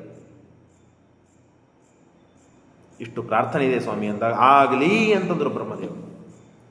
ವರವನ್ನು ಕೊಡ್ತೇನೆ, ಆದರೆ ಶಾಪವನ್ನು ಕಿತ್ತು ಹಾಕ್ತೇನೆ ಅಂತನಲಿಲ್ಲ. ಆಯ್ತು, ನೀವು ಪ್ರಾರ್ಥನೆ ಮಾಡಿದ್ದೀರಲ್ಲ, ಸರಿ ಆಗಲಿ ಅಂತ ಹೇಳಿ, ಇದೀರತೆ ಅಸ್ತ್ವಿದಿತ ಸ್ವಯಂಭವ ವಶಿಷ್ಠ ಸಂಸ್ಥೇನ ಸುರಾಪಗಾಮ್ಯಯುಹು. ಆಗ ಸುರಾಪಗ ಗಂಗಾದೇವಿ, ಆ ಗಂಗಾದೇವಿಯನ್ನು ಹೋಗಿ ಪ್ರಾರ್ಥನೆ ಮಾಡ್ತಾರೆ ಈ 7 ವಸುಗಳು. ಅವ್ರು ಹೇಳ್ತಾರೆ, ಆದರೆ ನೀವು ನೋಡ್ಕೊಳ್ರಿ, ಗರ್ಭವಾಸ ನಿಮಗೆ ಬೇಡ ಅಂತಂತೀರಿ, ಆ ಗರ್ಭವಾಸನೂ ಕೂಡ ಮನುಷ್ಯ ಗರ್ಭವಾಸ ಬೇಡ ಅಂತೀರಿ. ಆಗ ಅವರು ನೋಡಿದರು, ಗರ್ಭವಾಸ ಆದರೂ ಮನುಷ್ಯ ಗರ್ಭವಾಸ ಆಗಬಾರದು, ಇಂಥ ಹೆಣ್ಣು ಯಾರಿದ್ದಾರೆ ಅದನ್ನು ನೋಡಿಕೊಂಡು ಆಗಲೇನೆ ಈ ಶಂತನುವಿಗೆ ಬ್ರಹ್ಮದೇವರು ಶಾಪ ಕೊಟ್ಟಿದ್ದರು, ಭೂಮಿಯಲ್ಲಿ ಅವತಾರ ಮಾಡುವನಿದ್ದಾನೆ ಅವನು. ಆಗ ತನ್ನ ಹೆಂಡತಿ ತನಗೆ ಸಿಗ್ತಾಳೆ, ಆಕೆಗೆ ಹೋಗಿ ಪ್ರಾರ್ಥನೆ ಮಾಡಿದರು, ತಪಸ್ಸು ಮಾಡಿದರು ಈ ವಸುಗಳು. ಅಮ್ಮ, ನಿಮ್ಮಲ್ಲಿ ಹುಟ್ಟಿ ನಾವು ಬರಬೇಕು, ಭೂಮಿಯಲ್ಲಿ ನಮಗೆ ಗರ್ಭವಾಸ ಆಗಬಾರದು, ಮಾನುಷ ಗರ್ಭವಾಸ ಆಗಬಾರದು, ನಿನ್ನ ಗಂಡನಿಗೆ ಶಾಪ ಆಗಿದೆ, ಭೂಮಿಯಲ್ಲಿ ಹುಟ್ಟು ಬರ್ತಾನೆ ಅಂತ ಕೇಳಿದಿವಿ, ಹಾಗಾಗಿ ನಾವು ನಿಮ್ಮಲ್ಲಿ ಹುಟ್ಟು ಬರುವಂತೆ ಆಗಲಿ, ಹುಟ್ಟಿದ ಕೂಡಲೇ ನಮ್ಮನ್ನು ಕೊಂದು ಹಾಕು ನೀನು. ಆಗ ಗಂಗಾದೇವಿ ಅಂತಾಳೆ, ಆಯಿತು, ನಾನು ಕೊಂದು ಹಾಕ್ತೇನೆ, ನೀವು ಹೇಳಿದ್ದನ್ನೆಲ್ಲ ಮಾಡ್ತೇನೆ, ದೇವತಾ ಕಾರ್ಯ ಇದೆ, ಅವಶ್ಯ ನಾನು ಒಪ್ತೇನೆ. ಆದರೆ ನಾನು ಕೊಂದು ಹಾಕಿದ್ದಕ್ಕೆ ಈಗೇನೋ ನೀವು ಅಂದ್ರಿ, ಹುಟ್ಟಿದ ಕೂಡಲೇ ನಾನು ಕೊಂದು ಹಾಕಿರಿ ಅಂತ. ಆದರೆ ನಾನು ಕೊಂದು ಹಾಕಿದ್ದಕ್ಕೆ ನೀವು ನಮ್ಮ ಮೇಲೆ ಸಿಟ್ಟಿಗೆ ಬಂದರೆ, ಅಷ್ಟೇ ಅಲ್ಲದೇನೆ ನನ್ನನ್ನು ಅಪ್ರಿಯ ಅಂತ ಮಾಡಿದರೆ, ಇತೀರಿತ ಸಾವ ರಮಾಶು ಒಬ್ಬರೇ ಕೊಟ್ಲು ತೇಭ್ಯೋ ಅಪಾಪ, ನನಗೆ ಪಾಪ ಬರಬಾರದು, ಶಿಶು ಹತ್ಯವನ್ನು ಮಾಡಿದ ಪಾಪ ನನಗೆ ಬರಬೇಕು ಅಂತ ಮತ್ತೆ ನನಗೆ ಆ ಪಾಪವನ್ನು ತಲೆ ಮೇಲೆ ಕಟ್ಟಿಟ್ಟಿದ್ದೀರ ಎಂದಾದರು. ಆ ಪಾಪ ಬರದೇ ಇದ್ದಂತೆ ನೋಡಿಕೊಳ್ಳುವ ಜವಾಬ್ದಾರಿ ನಿಮ್ಮದು. ಮತ್ತು ಅಷ್ಟೇ ಅಲ್ಲದೇನೆ ನನ್ನನ್ನು ನೀನು ದ್ವೇಷ ಮಾಡದೇ ಇದ್ದಂತೆ ಆಗಬೇಕು. ಏನೋ ಕಾರಣ ಇರ್ತದೆ ನನ್ನನ್ನು ಬೈರಿ ಅಂತ ಹೇಳಿ, ಬೈದಾಗ ನೀವು ಸಿಟ್ಟಿಗೆ ಬಂದರೆ ಪುನಃ ಈಗ ಕೊಲ್ರಿ ಅಂತ ಹೇಳಿರಿ, ಕೊಲ್ಲಬೇಕಾದಾಗ ಸಿಟ್ಟಿಗೆ ಬಂದರೆ, ಶಾಪ ಕೊಟ್ಟರೆ, ಅಪ್ರಿಯರಾದರೆ, ಅಥವಾ ಆ ಪಾಪ ನನಗೆ ಬಂದರೆ, ಹಾಗಾಗಿ ಆಗದೇ ಇದ್ದಂತೆ ನೋಡಿಕೊಳ್ಳುವ ಜವಾಬ್ದಾರಿ ಎಂದಿತ್ತು ಅಂದರೆ ನಾನು ಅವಶ್ಯ ಆ ಕೆಲಸ ಮಾಡ್ತೇನೆ, ಆಗಲಿ ಅಂತಂದು. ತೇಷಾಂ ಸದೈವಾತ್ಮನ ಏಕಮೇಷಾಂ ದೀರ್ಘಾಯುಷಂ ತಾಂಶು ಶವೇತ ಶಂತನೋ.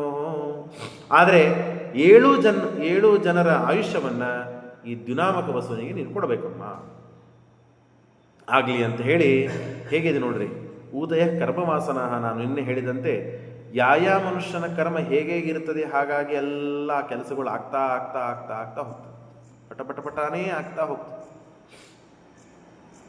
ಬಹಳ ವಿಚಿತ್ರವಾದದ್ದು ಈ ಘಟನೆಗಳನ್ನು, ಈ ಕಥೆಗಳನ್ನು ಶ್ರೀಮದಾಚಾರ್ಯ ಇಲ್ಲೇ ಕೇಳಲಿಕ್ಕೆ ಸಿಗ್ತದೆ, ಇನ್ನೆಲ್ಲೂ ಕೇಳಲಿಕ್ಕೆ ಸಿಗೋದಿಲ್ಲ.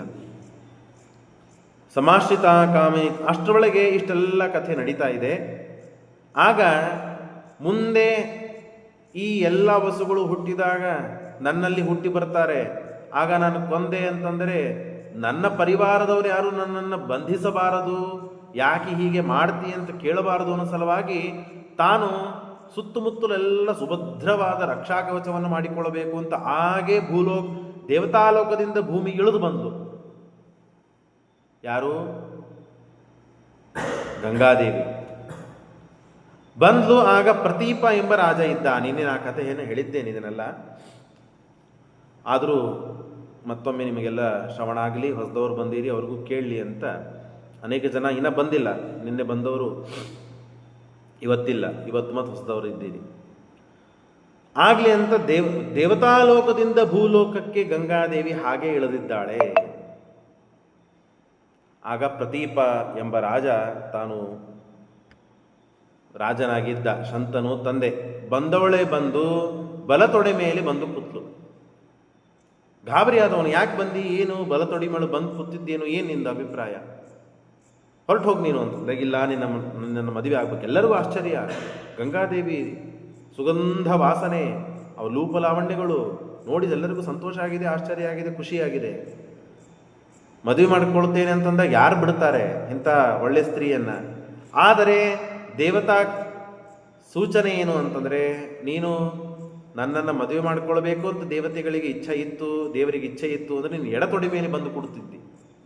ಬಲತೊಡೆ ಮೇಲೆ ಬಂದು ಕೂತಿ ಅಂತಂದ ಮೇಲೆ ನನ್ನ ಮಗಳಾದರೂ ಆಗಬೇಕು, ನನ್ನ ಸೊಸೆ ಆದರೂ ಆಗಬೇಕು, ನೀ ಹೆಂಡತಿ ಆಗುವಂತೆ ಇಲ್ಲ. ಹೆಂಡತಿ ಆಗುವ ದೇವತಾ ಸಂಕಲ್ಪ ಇತ್ತು, ನೀನು ಎಡತೊಡೆ ಮೇಲೆ ಬಂದು ಕೊಡ್ತಾ ಇದ್ದಿ.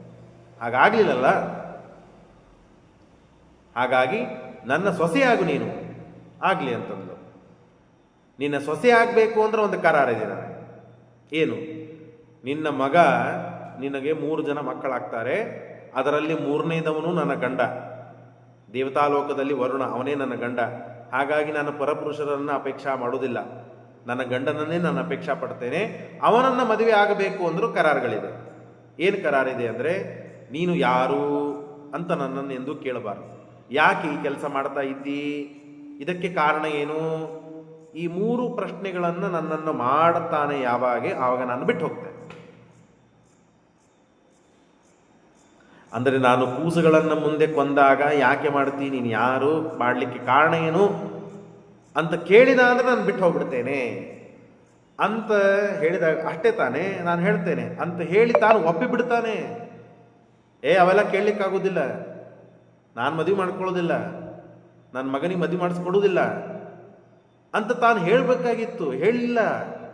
ಊತೆ ಕರ್ಮವಾಸನ ಹೇಗಿದೆ ನೋಡ್ರಿ. ಅದನ್ನು ಪ್ರದೀಪರಾಜ ಆಕೆಯ ರೂಪಲಾವಣ್ಯಗಳನ್ನು ನೋಡಿ, ನಾನು ಮದುವೆ ಮಾಡಿಕೊಳ್ಳೋದಿಲ್ಲ, ನನ್ನ ಮಗನ ಮದುವೆಗೆ ಆಗಲಿ ಅಂತ ಮಗನ ಪರ್ಮಿಷನ್ ಇಲ್ಲಿ, ಮಗ ಹುಟ್ಟೇ ಇಲ್ಲ. ಹುಟ್ಟುಕ್ಕಿಂತ ಮುಂಚೆನೇ ಆ ಪ್ರದೀಪರಾಜ ತನ್ನ ಮಗನ ಮದುವೆ ಆಗುವ ನಿರ್ಣಯವನ್ನು ಮಾಡಿ, ಆಗ ಆಗುವ ಪ್ರಶ್ನೆಗಳಿಗೆ ಉತ್ತರ ಇಲ್ಲದೆ ಇದ್ದಂತೆ ತಾನೇ ಮಾಡಿಕೊಂಡು ಬಿಟ್ಟಿದ್ದಾನೆ. ಗಂಗಾದೇವಿ ಹೀಗೆ ಕಟ್ಟಿ ಹಾಕಿಬಿಟ್ಲು ಅವನನ್ನು. ನಿನ್ನ ಮಗನನ್ನು ಮದುವೆ ಆಗಬೇಕಾದಾಗ, ಮದುವೆ ಆದ ಮೇಲೆ ನೀನು ಯಾರು ಅಂತ ನನ್ನನ್ನೆಂದೂ ಕೇಳಬಾರ್ದು. ಏನೇ ಕೆಲಸ ಮಾಡಿದ್ರು ಇದು ಯಾಕೆ ಮಾಡ್ತೀ ಅಂತ ಕೇಳಬಾರ್ದು. ಇದಕ್ಕೆ ಕಾರಣ ಏನು ಮಾಡುವುದಕ್ಕೆ ಅಂತ ಸರ್ವಥಾ ಕೇಳಬಾರ್ದು. ಯಾವತ್ತಿದನ್ನು ಕೇಳ್ತಾನಲ್ಲ ಅವತ್ತೇ ನಾನು ಬಿಟ್ಟು ಹೋಗ್ತೇನೆ ಆಗಲಿ ಅಂತ. ಇಷ್ಟು ಕೆಲಸ ಗಂಗಾದೇವಿ ತಾನು ಮಾಡಿಕೊಂಡು ಅದೃಶ್ಯಳಾಗಿಬಿಟ್ಟಿದ್ದಾಳೆ.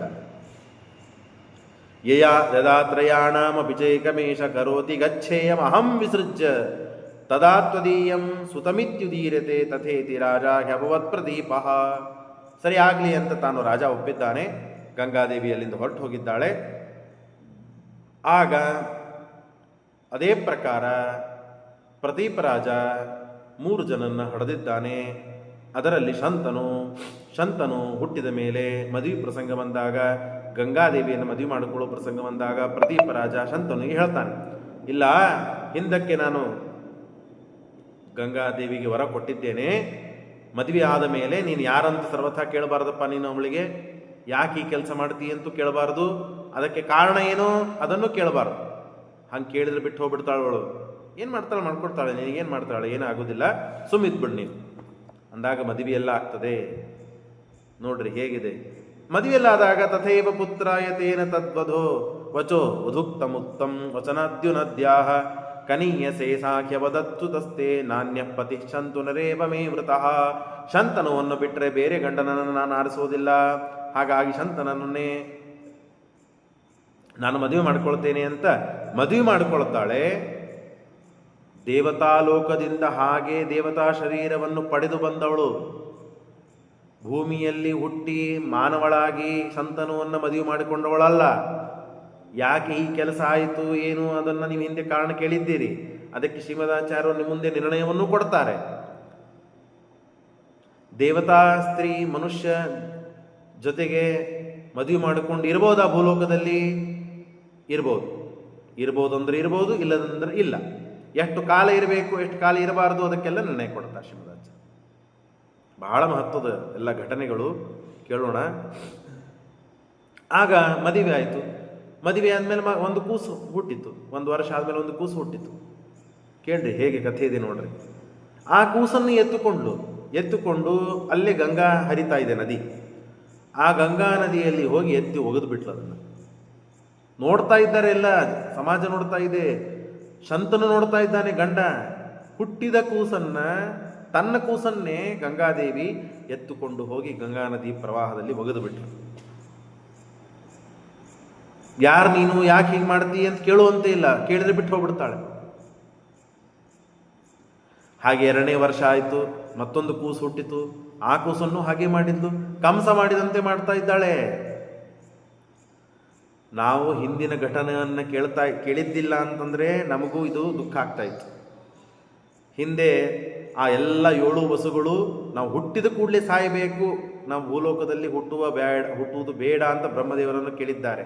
ಮಾಡಿದ ತಪ್ಪು ದ್ಯುನಾಮಕ ವಸು, ಅವನಿಗೆ ಇದೆಲ್ಲ ಪ್ರತಿಫಲಿಸ್ತದೆ, ನಮಗಾಗಬಾರದು ಅಂತ ಕೇಳಿಕೊಂಡಿದ್ದಾರೆ. ಹಾಗಾಗಿ ತಾನು ಮಾಡ್ತಾ ಇದ್ದಾನೆ. ಹೀಗೆ 7 ಕೂಸುಗಳಾದ ಮೇಲೆ 8ನೇ ಕೂಸು ಹುಟ್ಟಿದೆ. ಅದನ್ನು ತೆಗೆದುಕೊಂಡು ಹೋಗಿ ಗಂಗಾ ನದಿಯಲ್ಲಿ ಬೀಸಾಕಬೇಕು. ಅಷ್ಟರೊಳಗೆ ಆ ಶಂತನು ತಡಿತಾನೆ. ಮಹಾರಾಯ ಇಷ್ಟರವರೆಗೆ ತಡೆದಿದ್ದಿಲ್ಲ. ಹಾಗೂ ಕೂತ್ಬಿಟ್ಟಿದ್ರೆ 8ನೇ ಕೂಸು ಹುಟ್ಟಿದ ಸತ್ತು ಹೋಗ್ಬಿಡ್ತಿತ್ತು. ಭೀಷ್ಮಾಚಾರ್ಯ ಹುಡುತ್ತಿದ್ದೇ ಇಲ್ಲ, 800 ವರ್ಷ ಆಯುಷ್ಯನೂ ಬರ್ತಿದ್ದಿಲ್ಲ, ಎಲ್ಲ ಅಸ್ತ್ರಶಸ್ತ್ರಗಳನ್ನು ಕಲಿತಾ ಇದ್ದಿಲ್ಲ, ಮಹಾಭಾರತನೇ ಆಗ್ತಿದ್ದಿಲ್ಲ. ಕೌರವ ಪಾಂಡವರಿಗೆ ಯುದ್ಧದಲ್ಲಿ ತಾವು 10 ದಿನ ನಿಂತು ಯುದ್ಧವಾಡುವ ಪ್ರಸಂಗ ಇತ್ಯಾದಿಗಳು ಯಾವುದೂ ಬರ್ತಿದ್ದೇ ಇಲ್ಲ, ಮಹಾಭಾರತನೇ ಆಗ್ತಿದ್ದೆ. ಅದರೆಲ್ಲ ಆಗಬೇಕಾಗಿದೆ, ಭೂಭಾರ ಹರಣ ಆಗಬೇಕಾಗಿದೆ, ಅವರವ್ರ ಕರ್ಮ ಶಾಪ ಲೇಪ ಅವುಗಳೆಲ್ಲ ಪ್ರತಿಫಲಿಸಬೇಕಾಗಿದೆ. ಹಾಗಾಗಿ ಆ ಶಂತನು ತಡಿದ. ಏನಂತ ಕೇಳಿದ? ಕಾಸಿತ್ವಂ ಹೇತುನಾಕೇನ ಹಂಸಿ ಪುತ್ರ ನೃಶಂಸಕವತ. ರಾಕ್ಷಸಿಯ ನೀನು? ಏನು ಮಾಡ್ತಾ ಇದ್ದಿ ನೀನು? 1 ಆಯ್ತು, 2 ಆಯ್ತು, 4 ಆಯ್ತು, 8 ಕೂಸುಗಳನ್ನು, ಹುಟ್ಟಿದ ಕೂಸುಗಳನ್ನು ಹೋಗಿ ಗಂಗಾ ನದಿಯಲ್ಲಿ ಒಗಿತಾ ಇದ್ದಿ. ಏ ಹುಡುಗಿ, ಯಾರು ನೀನು? ಯಾಕೆ ಮಾಡ್ತಾ ಇದ್ದಿ? ಮಾಡೋದಕ್ಕೆ ಕಾರಣ ಏನು? ಯಾವುದೋ 3 ನಿಯಮಗಳಲ್ಲಿ ಒಂದಾದರೂ ನಿಯಮವನ್ನು ತಾನು ಮುರಿದ ಅಂತಂದ್ರೆ ನಾನು ಬಿಟ್ಟು ಹೋಗ್ತೇನೆ ಅಂತ ಆಕೆ ಹೇಳಿದ್ಲು. ಯಾರು ಅಂತ ಕೇಳಬಾರ್ದು, ಯಾಕೆ ಮಾಡ್ತೀ ಅಂತ ಕೇಳಬಾರ್ದು, ಮಾಡೋದಕ್ಕೆ ಕಾರಣ ಏನು ಅಂತ ಕೇಳಬಾರ್ದು. ಇದರಲ್ಲಿ 3ರಲ್ಲಿ ಯಾವುದಾದ್ರೂ ಒಂದು ನನಗೆ ಕೇಳಿದರೆ ನಾನು ಬಿಟ್ಟು ಹೋಗ್ತೀನಿ ಅಂದರೆ 3 ಕೇಳಿಬಿಟ್ಟ ಅವನು ಮಹಾರಾಯ. ಆ ಗಂಗಾದೇವಿ ಅಂತಾಳೆ, ಟಾಟಾ, ಸರಿ ಆಯ್ತು, ನಾನು ಬಿಟ್ಟು ಹೋಗ್ತೀನಿ. ಹಾಗಾದರೆ ನಾನು ಕೇಳಬಾರಂತ ಹೇಳಿದ್ದೆ, ನಿನಗೆ ಕೇಳಿದ್ದೀನಿ, ನಾನು ಹೊರಟೆ. ಆಗ ಅವನಿಗೆ ಆ ಗಂಗಾದೇವಿಯ ರೂಪಲಾವಣ್ಯಗಳು ನೋಡಿ ಗಾಬರಿ ಆಗ್ತದೆ. ಓ, ದೇವತಾ ಕಾರ್ಯ. ರೂಪಂ ಸುರವರ ಸ್ತ್ರೀಣಾಂ ತವತೇನ ಪಾತಕಂ ಭವೇತ್ ಕರ್ಮ ತ್ವದೀಯಂ ತನ್ಮಹತ್ ಕಾರಣಮತ್ರ ಹಿ. ಯಾರೂ ತಿಳುವಳಿಕೆ ಇದ್ದ ಬುದ್ಧಿವಂತರು ಈ ಕೆಲಸವನ್ನು ಮಾಡುವುದಿಲ್ಲ. ಹಡದ ತಾಯಿ ತನ್ನ ಕೂಸುಗಳನ್ನು, ಕಂಸ ಮುಠಾಳ ಮೂರ್ಖ ದುಷ್ಟ, ಅವನು ತನ್ನ ತಂಗಿಯ ಕೂಸುಗಳನ್ನು ಕೊಂದು ಹಾಕಿದ. ಯಾವ ತಾಯಿಯಾದರೂ ತನ್ನ ಕೂಸುಗಳನ್ನು ಕೊಂದು ಹಾಕ್ತಾಳೆ? ಕೊಂದು ಹಾಕುವುದಿಲ್ಲ. ನೀನು ಕೊಂದು ಹಾಕ್ತಾ ಇದ್ದಿ ಅಂತಂದರೆ ಏನೋ ಮಹತ್ತರವಾದ ಕಾರಣ ಇದೆ ಅಂತ ತಿಳಿದು ಬರ್ತದೆ. ಸುಮ್ಮನೆ ಕೊಂದು ಹಾಕುವುದಿಲ್ಲ ನೀನು. ಯಾರು ನೀನು? ಯಾಕೆ ಮಾಡ್ತಾ ಇದ್ದಿ? ಇದರ ಹಿನ್ನೆಲೆ ಏನು? ಇದನ್ನೇ ನನಗೆ ಕೇಳುವ ಅರ್ಹತೆ ಇದ್ದರೆ ನೀನು ಹೇಳಮ್ಮ, ನಾನು ಕೇಳಬೇಕಂತಿದೆ ಅಪೇಕ್ಷೆ ನನಗೆ. ಹೇಗಿದೆ ನೋಡ್ರಿ ಮಾತುಗಳು. ತತ್ ಕಾರಣಂ ವದ ಶುಭೇ. ಇದಕ್ಕೆ ಹಿನ್ನೆಲೆ ಕಾರಣಗಳೇನಿದೆ ಯದಿ ಮತ್ ಶ್ರೋತ್ತು ಮರ್ಹಸಿ, ಕೇಳಲು ನನಗೆ ಯೋಗ್ಯವಾಗಿದ್ದರೆ ಅದನ್ನು ಹೇಳು. ಯಾಕೆ ಹೀಗೆಲ್ಲ ಮಾಡಿದ್ದೀನಿ ನಾನು? ಬಂದೆ ಯಾಕೆ? ನನ್ನ ಜೊತೆ ಮದುವೆ ಮಾಡಿಕೊಂಡೆ ಯಾಕೆ? ಹುಟ್ಟಿದ ಕೂಸುಗಳನ್ನೆಲ್ಲ ಗಂಗಾ ನದಿಯಲ್ಲಿ ಹಾಕಿದೆ ಯಾಕೆ? ಯಾಕೆ ಮಾಡ್ತೀಯ ಅಂತ ಕೇಳಿದರೆ ಬಿಟ್ಟು ಹೊರಟಿ ಯಾಕೆ? ಇದು ಏನು ನನಗೆ ತಿಳಿತಾ ಇಲ್ಲ. ನನಗೆ ತಿಳಿಲಿಕ್ಕೆ ಯೋಗ್ಯವಾಗಿದ್ದರೆ ಇದನ್ನೆಲ್ಲ ಹೇಳು ನನಗೆ ನೀನು ಅಂತ ಕೇಳಿದ್ದಕ್ಕೆ ಆಗ ಆಕೆ ಎಲ್ಲ ಹೇಳ್ತಾಳೆ. ಹಿಂದೆ ಹೀಗೆ ಶಾಪ ವರಗಳಿದ್ವು. ದ್ಯುನಾಮಕ ವಸು ನೀನು, ಆ ದ್ಯುನಾಮಕ ವಸು ಹೀಗೆ ತನ್ನ ಹೆಂಡತಿಯಿಂದ ಪ್ರಚೋದಿತನಾಗಿ ಹೀಗೆಲ್ಲ ತಪ್ಪು ಕೆಲಸಗಳನ್ನು ಮಾಡಿದ. ಆಗ ನಿನ್ನ ಅಣ್ಣ ತಮ್ಮಂದರು ಬಂದರು, ನನಗೆಲ್ಲ ವರ ಕೇಳಿದರು, ನನ್ನಲ್ಲಿ ಹುಟ್ಟಬೇಕು ಅಂತ ಹೇಳಿ. ಹುಟ್ಟಿದ ಕೂಡಲೇ ನನ್ನನ್ನು ಸಾಯಿಸು ಅಂತ ಹೇಳಿದ್ದಕ್ಕೆ ನಾನೆಲ್ಲ ಕೊಂದಿದ್ದೇನೆ. ನಂದೇನು ಇದರಲ್ಲಿ ಜವಾಬ್ದಾರಿ ಇಲ್ಲ. ವರಶಾಪಗಳು ಎಲ್ಲದಕ್ಕೆ ಕಾರಣವಾಗಿದೆ. ನಿನ್ನನ್ನು ಬದುಕಿಸಬೇಕಾಗಿತ್ತು, ಬದುಕಿಸಿದ್ದೇನೆ. ನಾನಿನ್ನು ಹೊರಟುತ್ತೇನೆ ಅಂತ ಹೇಳಿ ಶಂತನುವಿಗೆ ಈ ಎಲ್ಲ ವಸುಗಳ ಕಥೆಯನ್ನು ಹೇಳಿ ಈ ದ್ಯುನಾಮಕ ವಸುವನ್ನು ಕರೆದುಕೊಂಡು ಹೋಗ್ತಾಳೆ ತನ್ನ ಜೊತೆಗೆ. ಯಾಕೆ ಹೀಗೆಲ್ಲ ಆಯಿತು? ಬಹಳ ವಿಚಿತ್ರ ಘಟನೆಗಳು ಶ್ರೀಮದಾಚಾರ್ಯ ನಿರ್ಣಯ ಕೊಡ್ತಾರೆ. ಹಾಗಾದರೆ ಏನಾಯಿತು? ಏನೇ ಆದರೂ ಗಂಡನನ್ನು ಹೆಂಡತಿ ಬಿಟ್ಟು ಹೋದ್ಲು. ದ್ವಾಪರ ಯುಗದಲ್ಲಿ ಕಥೆಗಳಾಗಿದೆ ಅಂದಮೇಲೆ ನಾವು ಕೂಡ ನಮ್ಮ ಗಂಡಂದ್ರನ್ನು ಬಿಟ್ಟು ಹೋಗ್ಬೋದು, ಡೈವರ್ಸ್ ಕೊಡ್ಬೋದು, ಏನು ತಪ್ಪಿದೆ ಅಂತ. ಈಗಿನ ಕಾಲದಲ್ಲಿ ನಡೀತಾ ಇದ್ದ ಘಟನೆಗಳು ಹಿಂದೆ ನಡೆದು ಹೋಗಿದೆ, ಅದೇ ಆದರ್ಶ ನಮಗೆ ಅಂತ ಅನ್ಕೊಂಡು ಕೊಡ್ಬೇಕಾ ನಾವು? ಹಾಗಲ್ಲ, ಅದಕ್ಕೆಲ್ಲ ನಿರ್ಣಯ ಇದೆ. ಯಾಕೆ ಬಂದ್ಲು, ಯಾಕೆ ಬಿಟ್ಟು ಹೋದ್ಲು, ಇದನ್ನೆಲ್ಲ ನಾವು ಅರ್ಥ ಮಾಡಿಕೊಳ್ಳಬೇಕು. ನೋಡ್ರಿ, ನ ಧರ್ಮೋ ದೇವತಾನಾಂ ಹಿ ಜ್ಞಾತವಾಸಶ್ಚಿರಂ ಋಷು ಕಾರಣಾದೇವ ಹಿ ಸುರಾನ್ ಋಷುವಾಸಂ ಪ್ರಕುರುವತೆ. ಆಕಿ ಬಂದವಳು ದೇವತಾ ಸ್ತ್ರೀ, ದೇವತಾ ಶರೀರದಿಂದೇ ಬಂದಿದ್ದಾಳೆ ಭೂಲೋಕದಲ್ಲಿ. ಯಾಕೆ? ದೇವತಾ ಕಾರ್ಯವಾಗಬೇಕಾಗಿದೆ. ನ ಧರ್ಮೋ ದೇವತಾನಾಂ ಹಿ, ದೇವತೆಗಳಿಗೆ ಧರ್ಮವಲ್ಲ. ಎಲ್ಲಿವರೆಗೆ ಧರ್ಮವಾಗ್ತದೆ? ಅವರು ಅಜ್ಞಾತವಾಗಿ ಇದ್ದಾಗ ಧರ್ಮವಾಗ್ತದೆ. ಅವರು ದೇವತೆಗಳು ಅಂತ ಹೇಳಿ ಮನುಷ್ಯರಿಗೆ ಗೊತ್ತಾಗಬಾರದು. ಗೊತ್ತಾಯಿತು ಅಂದರೆ ಅವರು ಭೂಲೋಕದಲ್ಲಿ ಇರತಕ್ಕಂತೆ ಅಲ್ಲ. ಅವರು ದೇವತೆಗಳು ಅಂತ ಹೇಳಿದರೆ, ದೇವತೆಗಳು ಅಂತ ಮನುಷ್ಯರಿಗೆ ಗೊತ್ತಾಯಿತು ಅಂದರೆ ದೇವತಾ ಭೂಮಿಯಲ್ಲಿ ದೇವತೆಗಳು ಭೂಮಿಯಲ್ಲಿ ಇರತಕ್ಕದ್ದಲ್ಲ. ಅವರು ತೋರಿಸುವುದೇ ತಮ್ಮ ಕೆಲಸವಾದ ಮೇಲೆ ನಾನು ದೇವತೆ ಅಂತ ತೋರಿಸ್ತಾರೆ.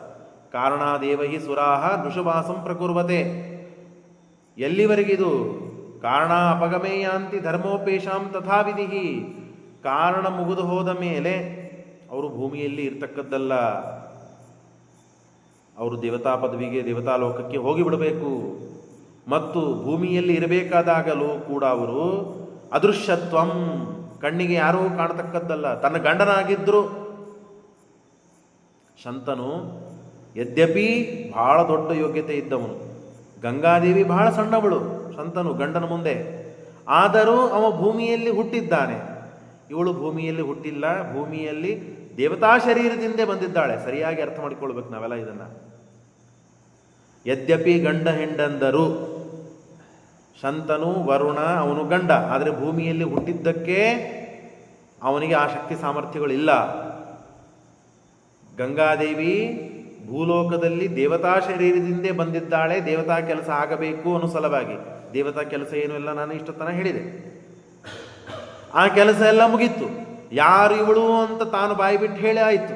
ಇನ್ನು ಮೇಲೆ ಭೂಲೋಕದಲ್ಲಿ ಇರುವಂತೆ ಇಲ್ಲ, ಹಾಗಾಗಿ ಬಿಟ್ಟು ಹೋದಳು.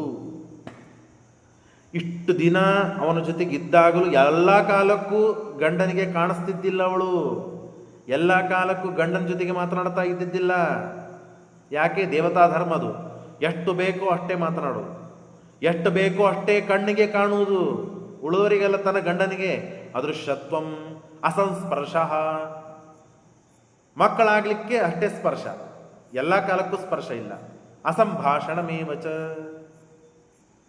ಗಂಡ ಹೆಣ್ಣಂದ್ರೆ ಪಟಪಟ ಮಾತನಾಡ್ತಾರೆ, ಹಾಗೆ ಮಾತನಾಡುವಂತಿಲ್ಲ. ಕೆಲಸ ಎಷ್ಟು ಅಷ್ಟೇ ಮಾತನಾಡೋದು. ಸುರೈರಪಿ ನೃಜಾತೈಸ್ತು. ದೇವತೆಗಳು ನೋಡ್ರಿ ವಿಚಿತ್ರ. ದೇವತೆಗಳು ಭೂಮಿಯಲ್ಲಿ ಹುಟ್ಟಿದಾಗ ಅಲ್ರಿ, ದೇವತೆಗಳು ಮನುಷ್ಯರಿಗೆ ಕಾಣೋದಿಲ್ಲ, ಮನುಷ್ಯರ ಜೊತೆಗೆ ಮಾತನಾಡೋದಿಲ್ಲ, ಮನುಷ್ಯರನ್ನು ಸ್ಪರ್ಶ ಮಾಡೋದಿಲ್ಲ. ಆದರೆ ದೇವತೆಗಳ ಜೊತೆಗೆ ಮಾತಾಡಬಹುದಲ್ಲ, ದೇವತೆಗಳಿಗೆ ಕಾಣಿಸ್ಬಹುದಲ್ಲ. ಶಂತನು ದೇವತೆನೇ ಆಗಿದ್ದಾನೆ, ಹೌದು, ಅವನು ಯದ್ಯಪಿ ದೇವತೆ ಆಗಿದ್ದರು, ಈಗ ಅವನು ಮನುಷ್ಯನೇ. ಯಾಕೆ? ಭೂಲೋಕದಲ್ಲಿ ಹುಟ್ಟಿದ್ದಾನೆ.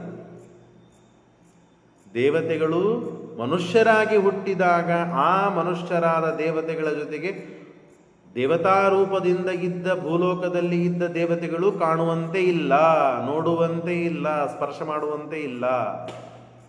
ಹಾಗಾಗಿ ಆದರೆ ಕಾರಣವಿದೆ, ದೇವತಾ ಕಾರ್ಯ ಇದೆ. ಆ ಕೆಲಸ ಮುಗಿಯುವವರಿಗೆ ಮಾತ್ರ ಎಷ್ಟು ಬೇಕೋ ಅಷ್ಟು ವ್ಯವಹಾರಗಳನ್ನು ಮಾಡಿ ತಾವು ಜೀವನ ಮಾಡುತ್ತಾರೆ. ಕೆಲಸ ಆದ ಮೇಲೆ ಬಿಟ್ಟು ಹೋಗ್ತಾರೆ. ಹಾಗಾಗಿ ಗಂಗಾದೇವಿ ತನ್ನ ಗಂಡನಾದ ಶಂತನುವನ್ನು ಬಿಟ್ಟು ಹೋದಳು. ಎಸ್ ಅಂತ ಶ್ರೀಮದಾಚಾರ್ಯ, ಹೌದು, ಗಂಗಾದೇವಿ ಶಂತನುವನ್ನು ಬಿಟ್ಟು ಹೋದ್ಲು. ಯಾವ ಕಾರಣಕ್ಕೆ? ಇಷ್ಟೆಲ್ಲ ಕಾರಣಗಳಿವೆ, ಇಷ್ಟೆಲ್ಲ ನಿಯಮಗಳಿವೆ. ಹಾಗಾಗಿ ಬಿಟ್ಟು ಹೋದ್ಲೇ ಹೊರತು ಅವನ ಜೊತೆಗೆ ಸಂಸಾರ ಮಾಡ್ಲಿಕ್ಕೆ ನನಗಿಷ್ಟ ಇಲ್ಲ, ಬೇಸರ ಬಂದು ಹೋಯಿತು, ಇನ್ನೊಬ್ಬರ ಜೊತೆಗೆ ಇರ್ತೇನೆ, ಹಾಗೆಲ್ಲ ಇಲ್ಲ. ತಾನು ಬಯಸುವುದನ್ನೇ ಹಾಗೆ ಬಯಸಿದ್ದಾಳೆ. ಇನ್ನೊಬ್ಬ ಪರಪುರುಷರ ಅಪೇಕ್ಷೆ ನನಗಿಲ್ಲ. ದೇವತಾಲೋಕದಲ್ಲಿ ಯಾವ ಗಂಡನೋ ಆ ಗಂಡನೇ ನನಗೆ ಭೂಲೋಕದಲ್ಲಿ ಸಿಗಬೇಕು.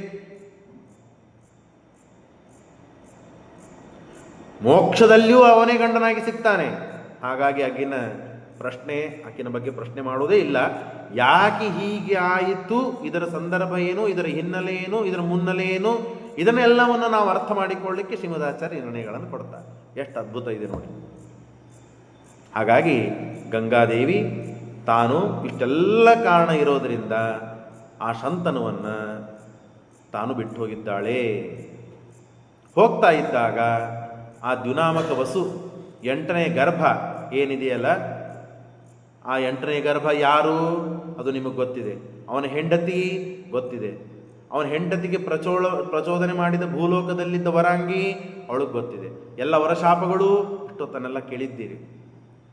ಇದನ್ನು ನಾವು ಕೇಳಿದ್ದರೆ ಮುಂದೆ ನಮಗೆ ಮಹಾಭಾರತ ಅರ್ಥ ಆಗ್ತದೆ, ಇಲ್ಲದೇ ಇದ್ದರೆ ಏನೂ ಅರ್ಥ ಆಗೋದಿಲ್ಲ. ಹಾಗಾಗಿ ನಾನು ನಿನ್ನಿ ಪಾಠಗಳನ್ನು ಸ್ವಲ್ಪ ಇವತ್ತು ಸ್ಪರ್ಶ ಮಾಡಿ ಮುಂದೆ ಹೇಳ್ತಾ ಇದ್ದೆ. ಅವನನ್ನು ಕರೆದುಕೊಂಡು ಹೋಗಿ 800 ವರ್ಷ ಆಯುಷ್ಯ ಇದೆ. 500 ವರ್ಷ ಸ್ವಲ್ಪ ಚಿಲ್ಲರೆ ವರ್ಷಗಳನ್ನು ಅಧ್ಯಯನ ಮಾಡಿಸಿಕೊಂಡು ಬರ್ತಾಳೆ ಗಂಗಾದೇವಿ ಪರಶುರಾಮ ದೇವರಿಂದ, ಬೃಹಸ್ಪತ್ಯಾಚಾರ್ಯರಿಂದ. ಬಹಳ ವಿಚಿತ್ರ ಕಥೆಗಳಿವೆ. ಮತ್ತೆ ನಾಳೆ ದಿವಸ ಕೇಳೋಣ. ಇವತ್ತಿಗೆ ಮುಗಿಸೋಣ. ಶ್ರೀಕೃಷ್ಣ ಅರ್ಪಣಮಸ್ತು.